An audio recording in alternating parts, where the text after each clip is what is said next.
Morning student, B Ed second year.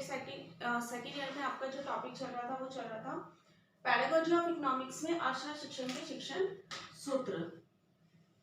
ठीक है, जैसा कि मैंने बताया था कि सूत्र एक साधन होता है जो शिक्षण को प्रभावी रूप से संपन्न करने के लिए क्या किए जाते हैं, बनाए गए हैं। तो अर्थशास्त्र शिक्षण के शिक्षण सूत्र में मैंने बेसिकली बताया था, बेसिक कॉन्सेप्ट बताया था कि इसके अंदर हम कौन कौन से सूत्रों को काम में ले सकते हैं पढ़ाने के, जैसे सामने से विशिष्ट की ओर बताया था, एक तरह से हम किस तरह स्थूल से सूक्ष्म की ओर बताया था। तो इस तरह जब हम टीचिंग पढ़ाते हैं तो जो हमारा शिक्षण का आधार होता है, जो हमारा पढ़ाने का जो क्राइटेरिया होता है वो बेसिकली क्या होता है। अब नेक्स्ट जो इसके अंदर आता है 7th नंबर, अनुभव से तर्क की ओर।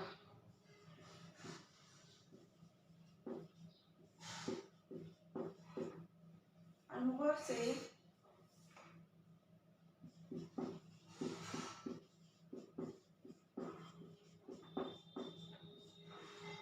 से तर्क की ओर। अनुभव जो बच्चों को एक्सपीरियंस है ऑलरेडी, मतलब उनके सामने एक ऐसी वस्तु रखनी चाहिए जो जिसे वो पहले से ही जानता हो, फिर उस वस्तु का नाम पूछे, प्रश्न करे, उससे रिलेटेड सभी प्रकार के प्रश्न करने चाहिए। तो बच्चे अपने अनुभव और तर्क के आधार पर प्रश्नों के उत्तर दे सकने में क्या होते हैं, सक्षम होते हैं।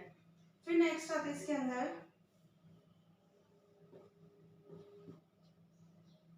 पूर्ण से अंश की ओर।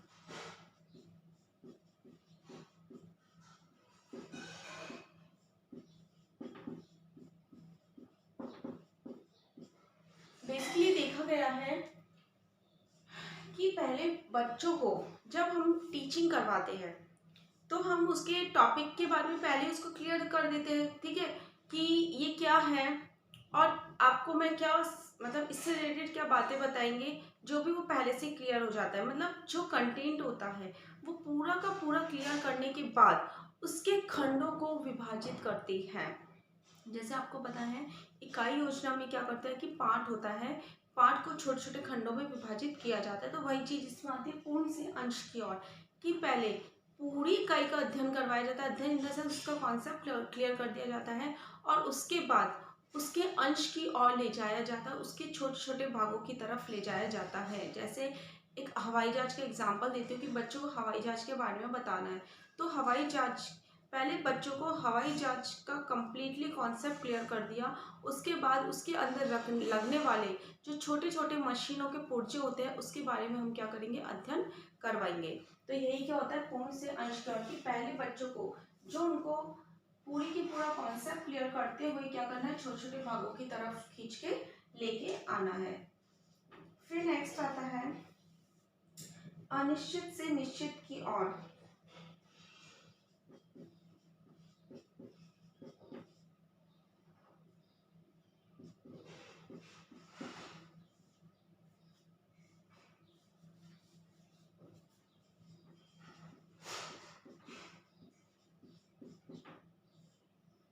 अनिश्चित से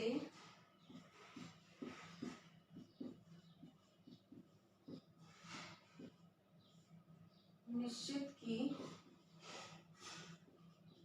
और।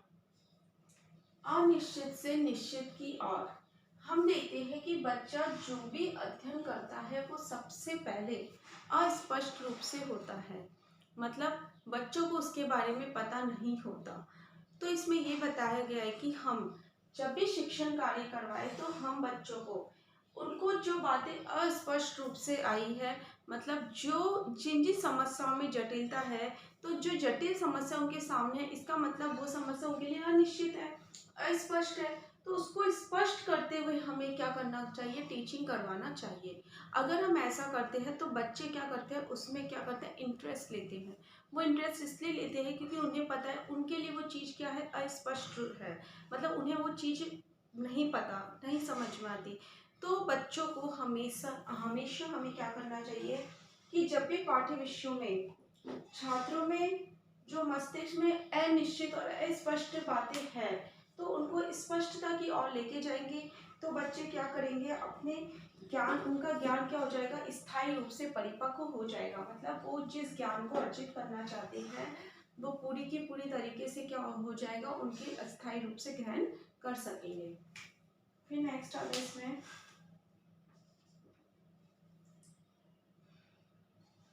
संश्लेषण से विश्लेषण की ओर। नेक्स्ट आता है संश्लेषण से विश्लेषण की ओर। देखो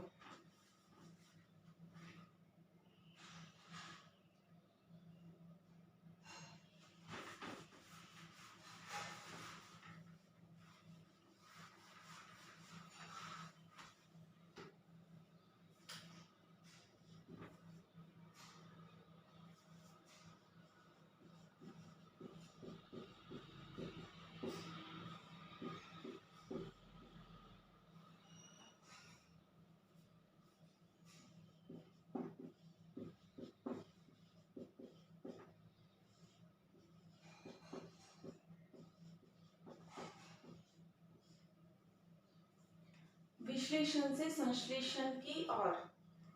इसमें ये बात होती है कि पहले जो भी समस्या होती है हम उसको विश्लेषित करते हैं और उसके बाद वापस से उसे संश्लेषित करते हुए पढ़ाते हैं। मतलब इसके अंदर क्या होता है, विश्लेषण से तात्पर्य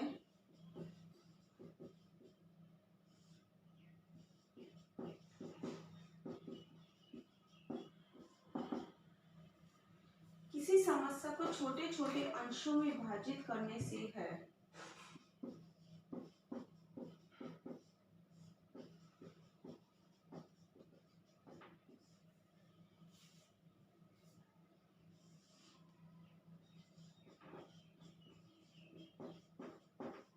किसी समस्या को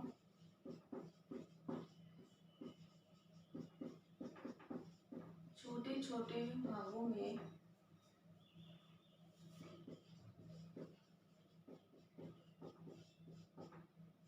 विभाजित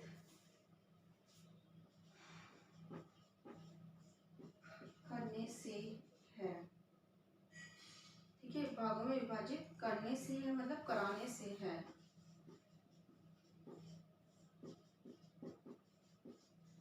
और संश्लेषण से तात्पर्य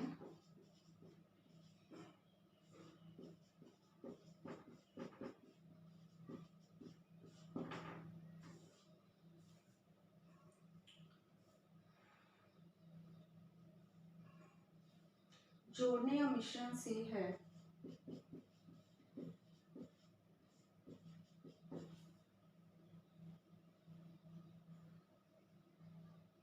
जोड़ने या मिश्रण से है।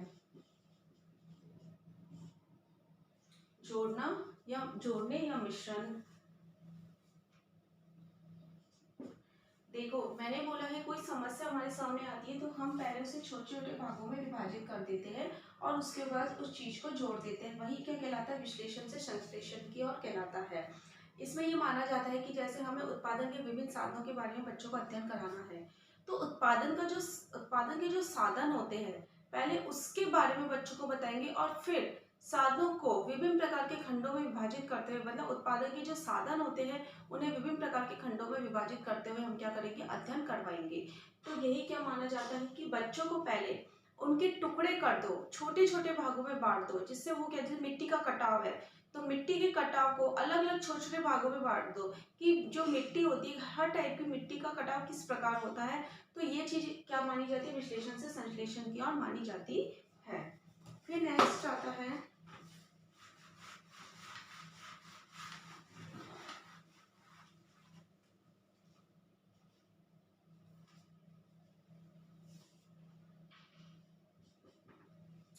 संश्लेषण से विश्लेषण की ओर।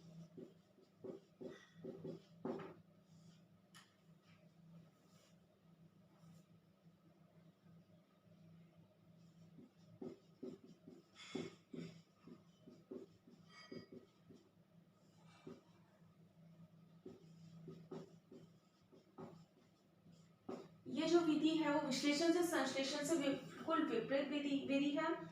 इसके अंदर पहले समस्या को छोटे छोटे भागों में विभाजित किया जाता है और फिर क्या किया जाता है, छोटे छोटे भागों में विभाजित करके मतलब संश्लेषित करते हुए उसका विश्लेषण कर दिया जाता है। मतलब ये जो विधि है वो प्रयोगशाला में उपयुक्त होती है।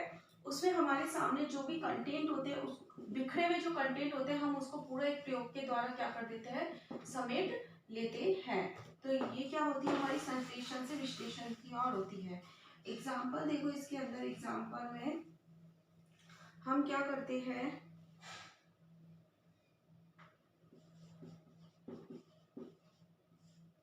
उत्पादन के साधन का अध्ययन।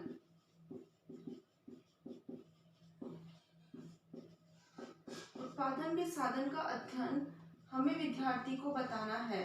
तो उत्पादन के अंदर कौन कौन सी इकाई को प्रयोग किया जाता है उसके बारे में हम बताएंगे। मतलब उत्पादन के साधन का अध्ययन करना है तो सबसे पहले हम संश्लेषित करेंगे कि उत्पादन की इकाइयों के अंदर कौन कौन से साधन होते हैं, उसके बारे में हम बच्चों को क्या करेंगे, अवगत कराएंगे। तो यही क्या होता है, संश्लेषण से विश्लेषण की ओर होता है।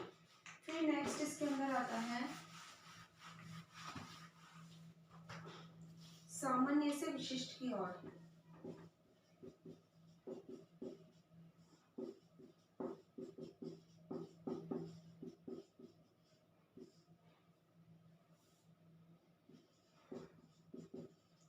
इसमें क्या करना है, आपको सामान्य बातों को पहले बताना है। जैसे मांग का नियम बताने हैं हमें। किसका नियम हमें पढ़ाना है बच्चों को, उत्पादन के नियम बताने, उत्पादन के नियम बताने हैं। ये सामान्य है, नियम समझा रहे थे सामान्य। अब इसके अंदर कौन कौन से नियम आते हैं, हास्रे का नियम, मांग का नियम, ग्रेशम का नियम,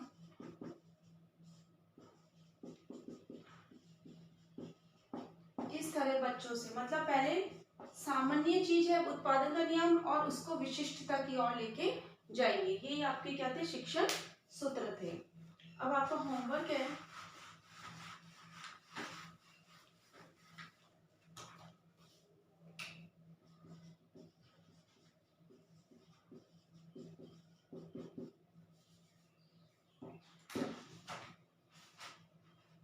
होमवर्क में आप लिखो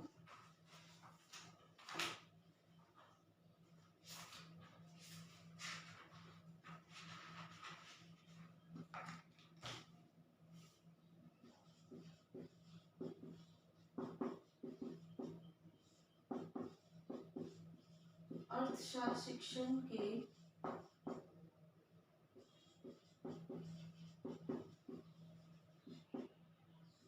आधारभूत सूत्र